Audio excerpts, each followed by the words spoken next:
Okay, YouTube, welcome back to Aldrin Space Program Manager, Road to the Moon with the Flying Phent. This is our first 8 years, the strategy guide on the maximum budget that you need to get, the maximum prestige to get the maximum budgets.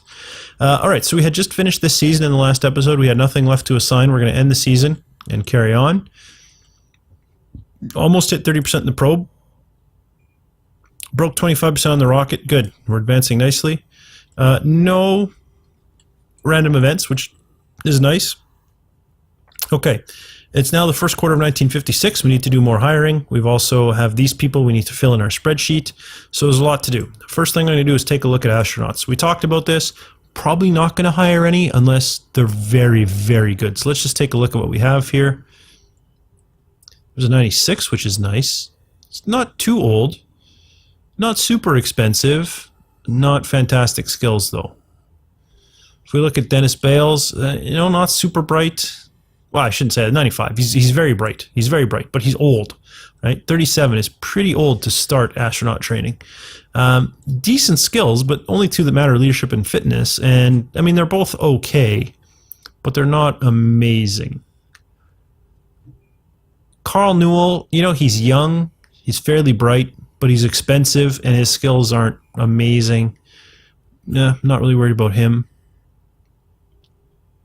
The only person that I might possibly be interested in would be Randall Jacobs, because he's young, he's cheap, he's, fairly smart, and his skills are okay. But in the grand scheme of things, I'm not in a rush to get astronauts. Even though he's cheap and young, I'm going to pass. I'm not going to hire any astronauts. You could, like I said, if that Randall was a 97, I would have snagged him. Although it really doesn't matter if we're keeping him for this long. It's just that would have been a real prize, so I would have gone for it. Okay, some of our people have finished basic training, right? Our 5 new hires. So we know that out of these 5 new hires, we need 1 propulsion, 1 rocket, 2 space probe, and then the rest are going to do crewed spacecraft. So let's filter it so we only see the people who aren't assigned, and as we decide what they're going to do, we're going to assign them. We needed a rocket person.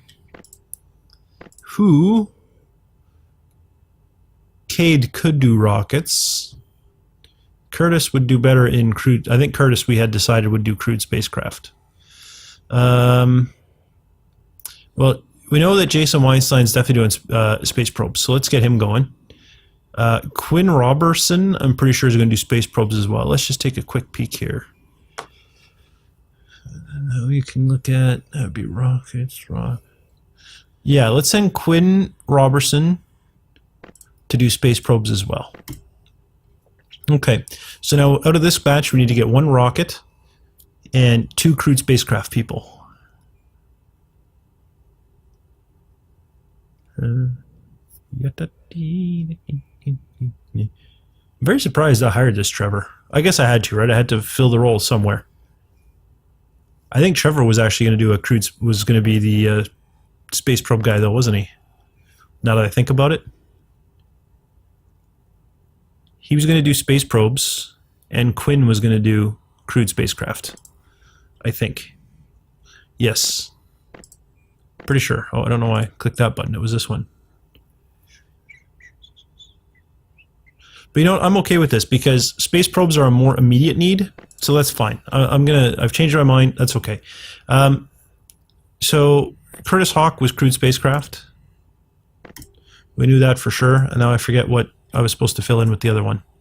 2 space probes together. It was right, both crewed spacecraft. We need a rocket guy, right? Yeah, we need a rocket guy and a crewed spacecraft guy. So Cade is going to do rockets, and Trevor is going to do crewed spacecraft. Good. Researchers assigned. Now, mission controllers, we got to fill them in. So let's, again, we're going to filter out so I only see the people that are available.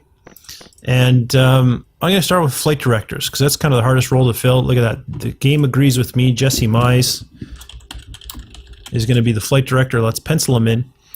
Flight director is an average of all of their skills. So the best thing you can do to raise that average is to raise the lowest skill. You also get the largest increase from training the lowest skill. Ergo, train the lowest skill. All right, now we got to figure out what to do with the rest. There's a little pattern that I use. If I had to hire people at less than 90% learning capacity, I assign their skills first. If I have special roles that need to be filled, I assign those first. In this case, we have both, right? For the Explorer 1, we need propulsion. We need spacecraft systems. Those roles need to be filled ASAP because we have nobody doing any of them. We also had to hire people below 90%. We have 3 people at 88%. So we have both of those. So what I'm going to do is I'm going to kind of ignore Luis and ignore Alberto. And I'm just going to look at these people and getting them in their best fits with a focus on getting our highest skills into propulsion and spacecraft systems. Now, initially you look and you think, well, Parker Yoder, he's definitely going to take that propulsion role then. There's a catch, though. And that catch is that Alberto Ferro is smarter and almost as good at propulsion. So Alberto Ferro would make a better propulsionist, and Parker Yoder is our best spacecraft systems guy by a bunch, with no one else really capable to fill that role. So instead of rushing to put Parker Yoder on propulsion, we took a second, we thought about it, and we realized he's going to be a better spacecraft systems person. And we're going to assign him to spacecraft systems. His primary role is going to be propulsion. No, a cable fell in the way here. I can't type. There we go. Yoder will do propulsion. Good. That left us with Alberto Ferro. We knew would do propulsion, and because that's an important role, let's pencil that in right now. Okay. Now, Alberto Ferro, we don't know what his secondary skill is going to be. Parker Yoder, you know, we could try to min-max some of the rest. But given the importance of him doing spacecraft systems, we know that's what he's going to do. Let's just send him, get this list thinner so it's easier to kind of sort through what else we have to do. All right, so what else do we have to do? Well, we have Seth Brenner, who would like to do propulsion and spacecraft systems. Ideally, would be his best too. But if we look, the propulsion roles are both already filled. So what's his next best? Well, he could also do trajectory and GNC in spacecraft systems. So Seth Brenner seems to want to fit, you know, here and here. Ricky Pierre also wants to do trajectory and GNC and mission ops. That would leave room for him to fit in here. That would leave crew and payloads open. So, I mean, we have some bit of fiddling to do, but I think that's going to work out nicely. So let's go ahead and go with that. Seth Brenner, spacecraft systems, and trajectory and GNC. Seth Brenner and Seth Brenner. There we go. That was his two. Let's get him off working on trajectory and GNC. Now, we don't need trajectory and GNC for the Explorer 1. So instead of him bugging us in 3 seasons, let's just tell him to train till he hits 90%. And then tell us he wants something to do. Okay, so he's taken care of. Ricky Pierre is our other kind of not so bright guy. He wants to do trajectory and GNC and mission ops. So trajectory, GNC, mission ops. We do have to be a little bit careful here because one person can't do crew and payloads in both categories. Alberto Ferro is available. Alberto Ferro would have to do crew and payloads. Does that work? Yeah, Alberto Ferris is okay at crew and payloads. And then the only remnant then would be Louis Shelley, and he would need to do crew and payloads and mission ops.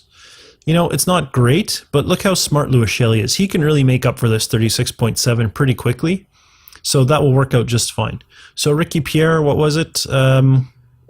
Mission ops and trajectory and GNC.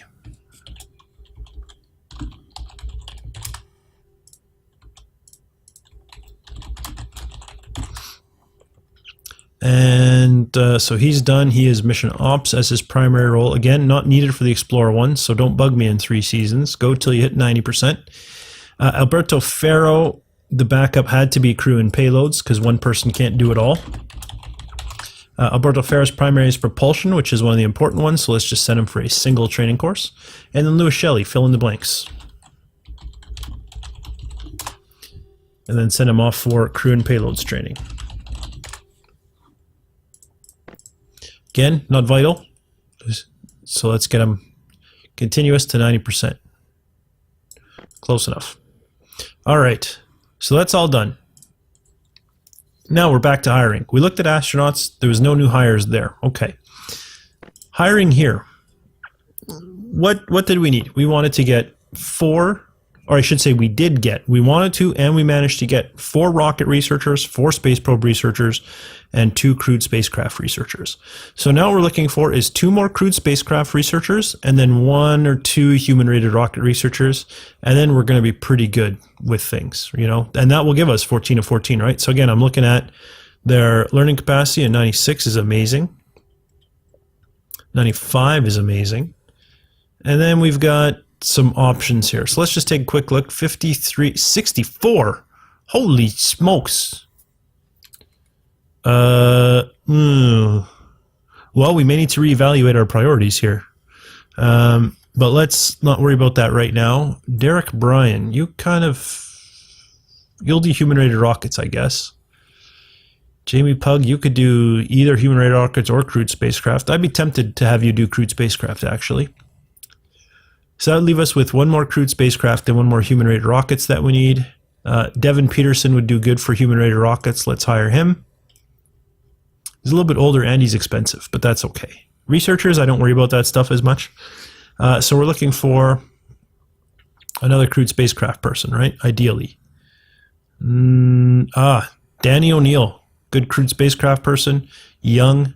Not super expensive. Done. There's our 4 new hires. Hire recruits. Yes. All right, now, we just got a really good rocket guy. So let's take a look at our rocket people.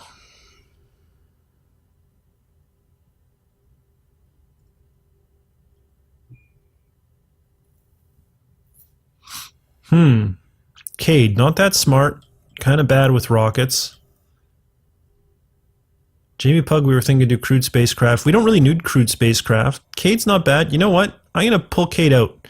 We just sent him, right? We're going to change it. Cade's going to do crewed spacecraft. And that's going to let our really good rocket guy, our Jamie Pug, do rockets. That's going to be fantastic. So Cade, crewed spacecraft, 90%. I'm really happy with this decision, I think. Yep.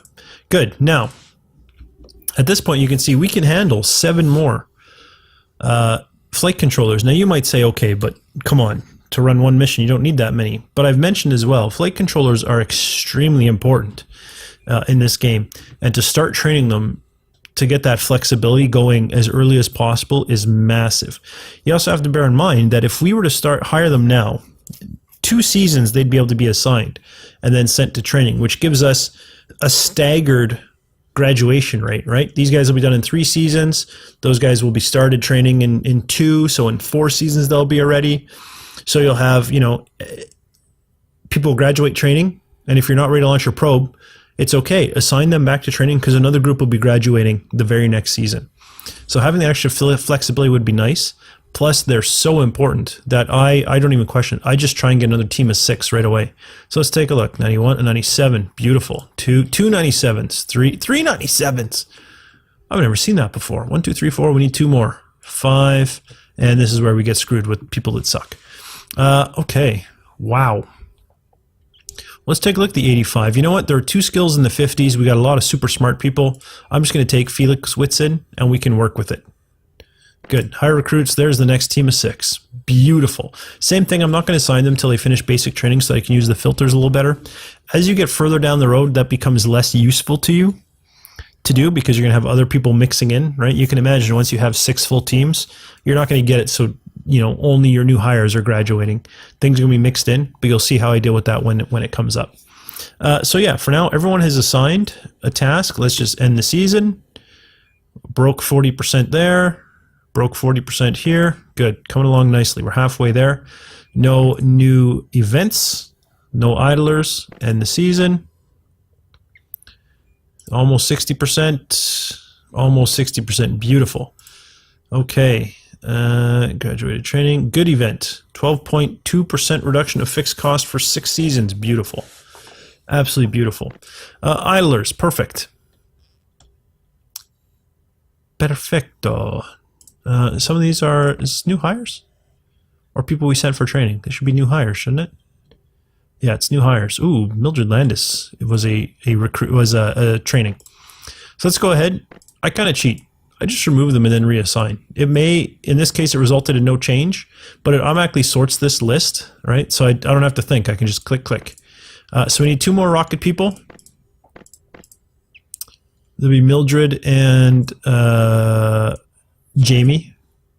So let's assign them. Space probe people. We got a 52 there. No, we don't have any better. So space probe people, I think we needed another I don't remember. Let's just sort by space probes and take a look. 1, 2, 3, 4. No, all of our space probe people are good. We had one. We need two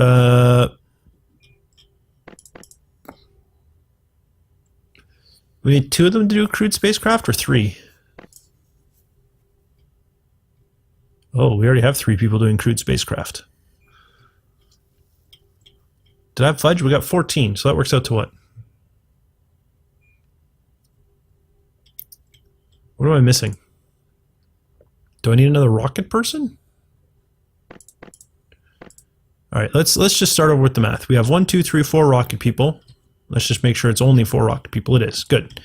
Okay, space probe people. We have 1, 2, 3, 4 space probe people. And is that all we have? It is. We need 4 crewed spacecraft. There's 1, 2, 3. We need 1 crewed spacecraft person. Danny O'Neill, you're the man. This is 4. And then whoever's left is going to do human-rated rockets. Yeah, okay, good. Now everything makes sense. Again, not going to need them quite yet, so I'm just going to send them for continuous training. I'm also not shy about pulling people out of training. I was in the beginning, but now not at all. I have no problem pulling people out of training. So if you need people, don't be afraid to pull them out of training. Vice versa, if you have people standing around doing nothing, don't be afraid to send them to training, because you can always pull them out. As far as astronauts, I mentioned the only 2 skills that really matter are fitness and leadership.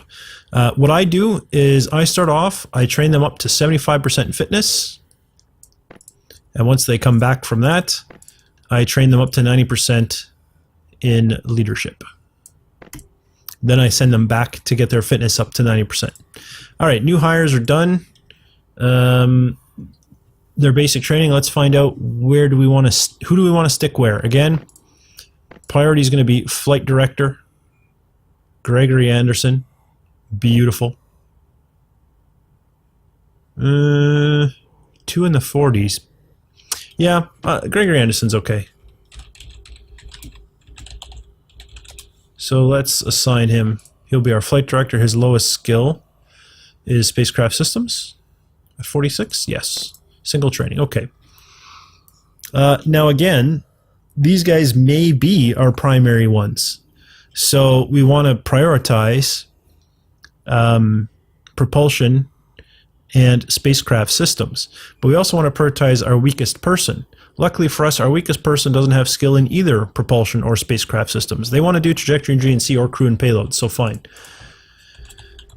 Felix Whitson can do trajectory and GNC and crew and payloads.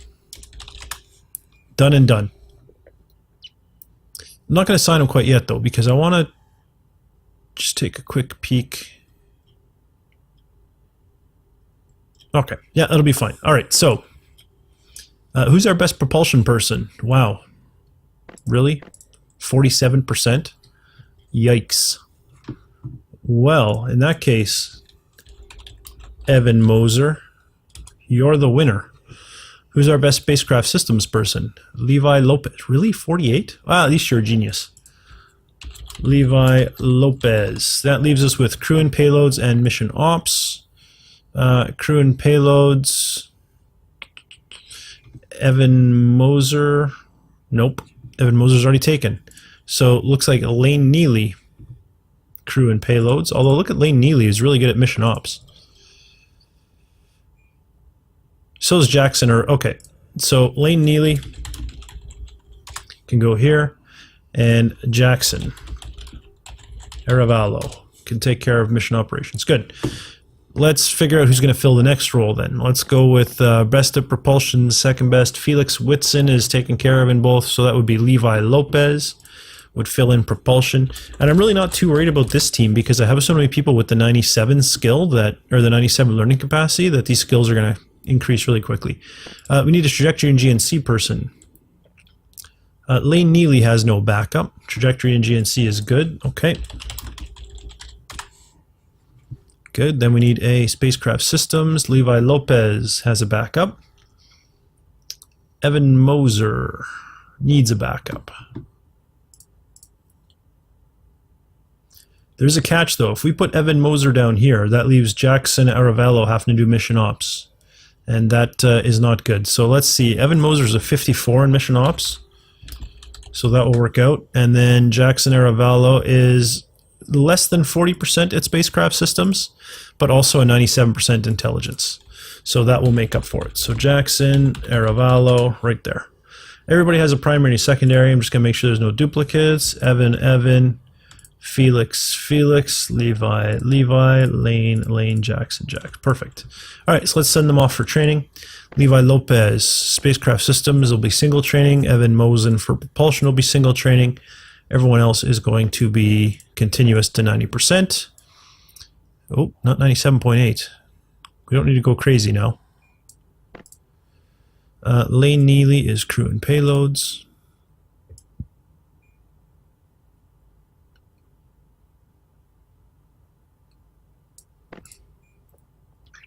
And then Felix Whitson is trajectory and GNC.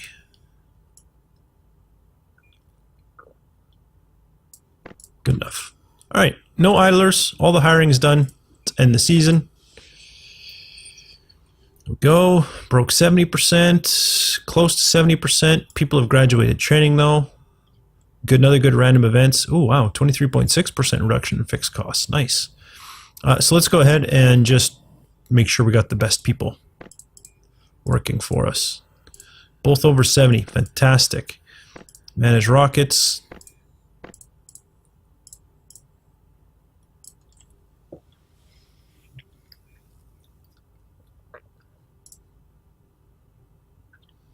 None of the remnants are rocket people.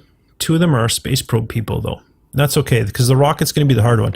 This is where I said I kind of cheat, right? If I had 4 idle rocket people, I would fill the slots and see what my projected reliability is. If it would break 80%, I would leave all 4 here. Because again, it's a race. I want to rush to get this thing launched. But because I've got to wait anyway, I could do the same thing with these guys. Oh, they're available? I could take them, push this thing over 80%. But why? The rocket won't be ready, right? So I might as well send these guys for training. Okay, so Kurt, you were doing crewed spacecraft. Why I didn't set you continuous to 90%, I don't know, but let's make sure we do that this time. Quinn, you are space probes. Santiago, you are space probes. And Trevor, why I didn't send you continuous training, I don't know.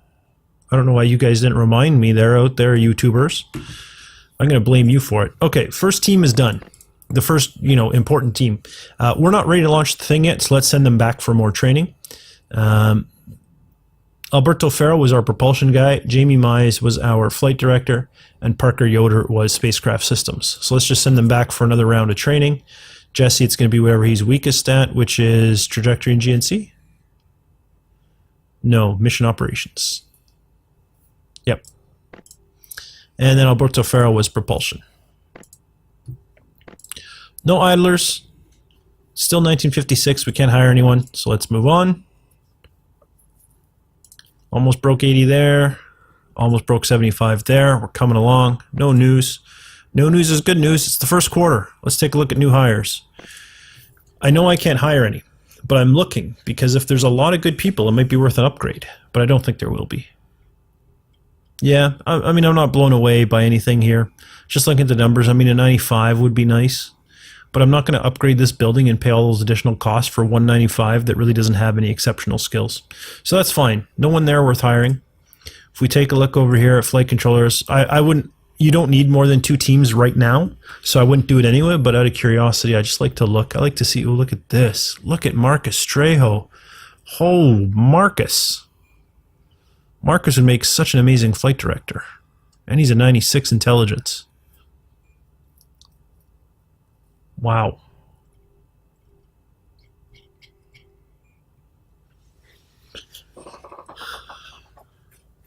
Now, I've mentioned before, flight director is the hardest spot to fill. It takes the longest to train them up. We do have spot available for 1 more person.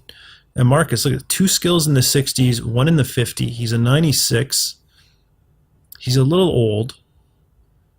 And he's kind of I shouldn't say he's a little old. He's kind of mid-range as far as age goes, and he's also kind of mid-range for pay. But the fact that he's mid-range in both of those, but incredible at everything else, I'm actually going to hire him, and I'm going to mark him in right now as another flight director to start kind of training in that role. I think that will be good. So let's get him going. Otherwise, we have no idlers. We've looked at hiring. There's nothing else we can do. No assignments we can make. No missions to schedule. So let's just finish it. There we go. The training's done.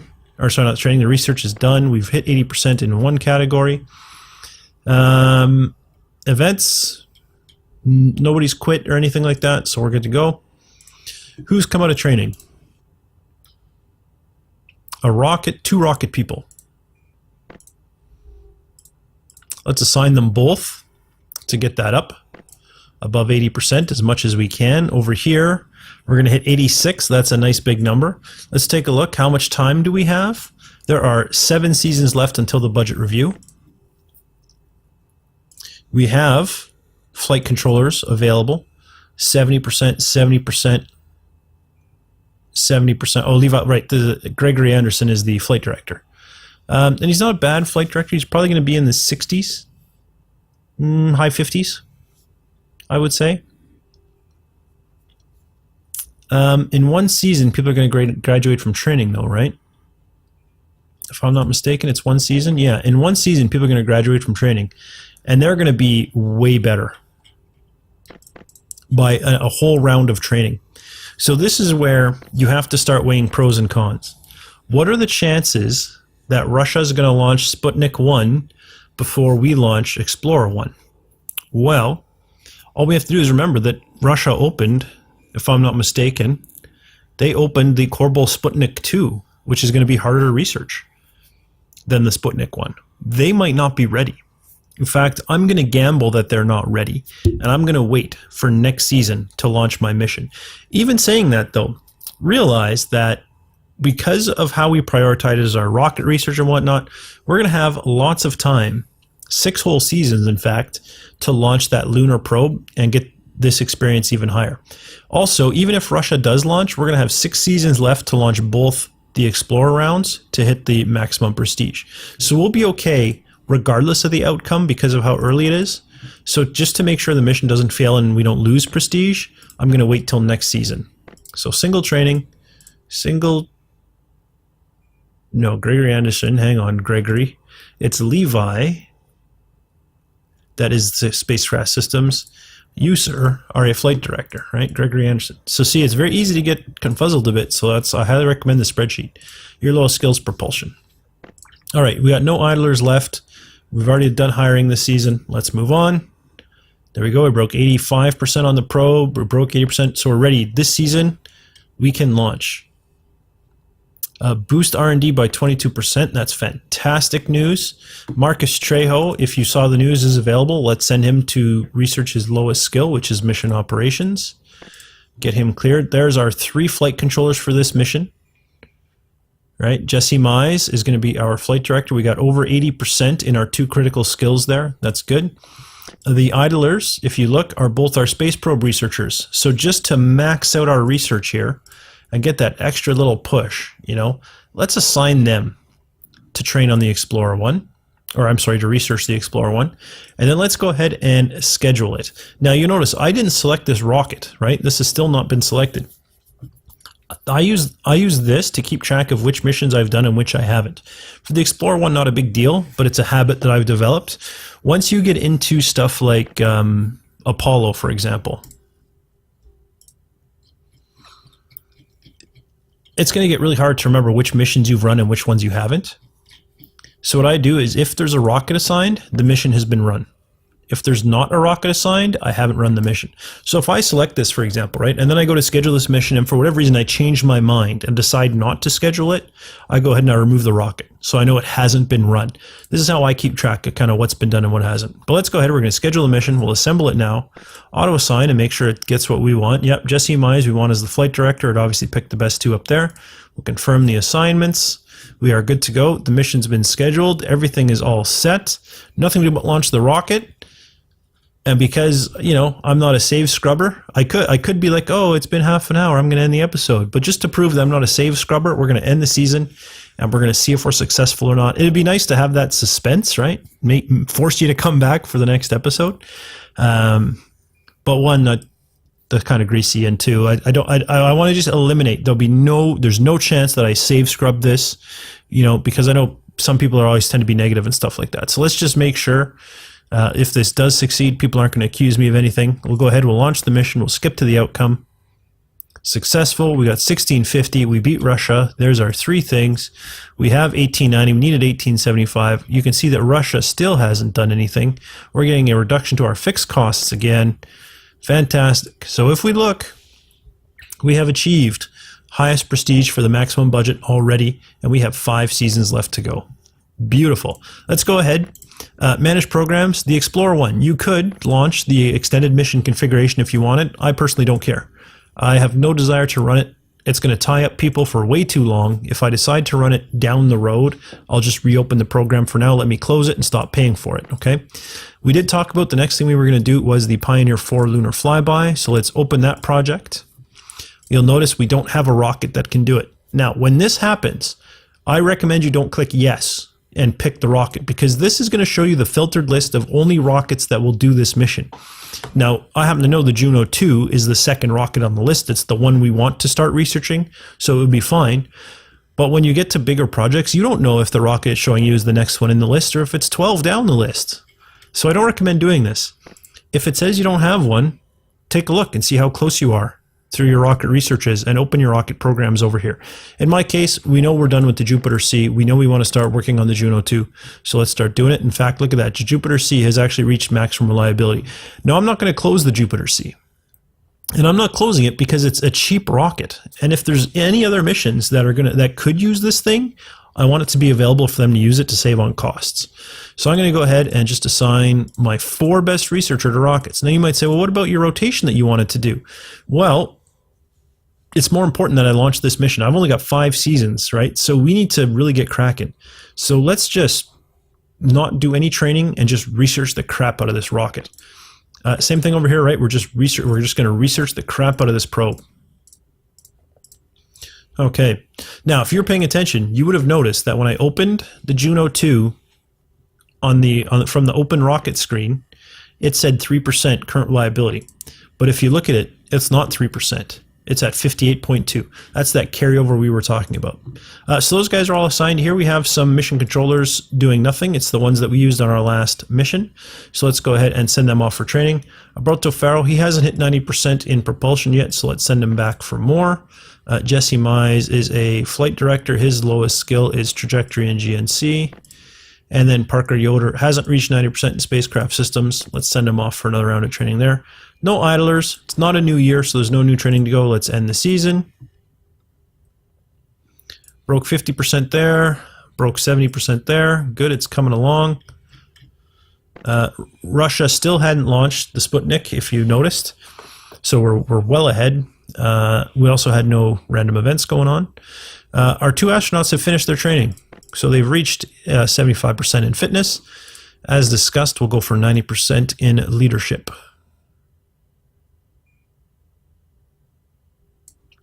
Come on.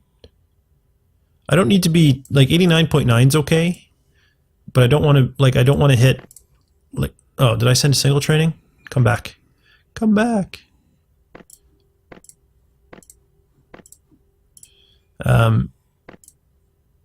Yeah, I don't want 90.1, because then if they hit 90.0, they're going to go back for training at like a 1% increase. But I want to get like 89.9 or 90.0. Either one of those 2 numbers is fine. Otherwise, I'm not overly picky, but it has to be one of those 2 numbers. It doesn't have to be 90, but it's got to be one of those 2. Okay, so now this was the backup team, right, for that last mission. So they need to go in. Gregory Anderson was the flight director. His weakest skill currently is trajectory and GNC. Evan Moser was a propulsion person, and Levi Lopez was a spacecraft systems. That finishes this season. Okay, so we know we didn't save scrub. We got that mission off without a hitch. Let's take a look at our researches here. You can see we're going to hit almost 70% with the space probe at the next season, and we're getting a good increase, right? 15%. Next turn, we'll probably get like 8 or 9. So we're 2 seasons away from the Pioneer 4 breaking 80%. If we look at the rocket, It's going to go up to 78.1 again. We're 2 seasons away from the rocket breaking 80%. So in 2 seasons we could launch. How much time do we have? 4. And usually what I do is when this is the last season, right? Number of seasons left till budgetary review 1, that's when I launch the lunar flyby, because I want the maximum chance of succeeding as I can. And I mean, this is something that you should consider as well, right? In doing this, we are taking a risk. When we launch that lunar flyby, there's a chance we're going to fail that mission. And if we fail it, our prestige is going to drop. And it's going to drop by more than 15 points, which means we will not get the maximum budget. In which case, the way I play, I just start over. You know, if you're not going to play that way, it's fine. You know, you're still going to be pretty close to the max prestige. Just be aware it's a bit of a risk. And if you don't want to take it, that's fine. I find that, you know, usually it's not an issue. I don't normally fail the lunar flyby, the Pioneer 4, but it's something to consider that it's a possibility. Okay, so we're going to end this episode here, though, because it's been over half an hour. When we get back, it is a new year, so we can look at maybe doing some more new hires, particularly astronauts would be the one we're looking at. We can't hire anybody else, but if they're good candidates, we could consider upgrading the buildings. It is the last year, so we only have to stretch our remaining funds out to last 1 more year. Bear in mind, it is going to cost you, I think, $4,000 to assemble the Pioneer 4. I think it's $4,000. We'll double check, but I think it's $4,000. But we'll look at all that in the next episode. If you enjoyed this video or if you're finding this series helpful, please leave a like. It really does help out my channel, and I certainly appreciate it. If you want to know when the next one comes out, you can subscribe to my channel. That information would also go out on Twitter. And if you need to get a hold of me, you can do so either in the comments below, via the Google+, or through Twitter as well. For now, though, thanks for watching, and I'll see you next time.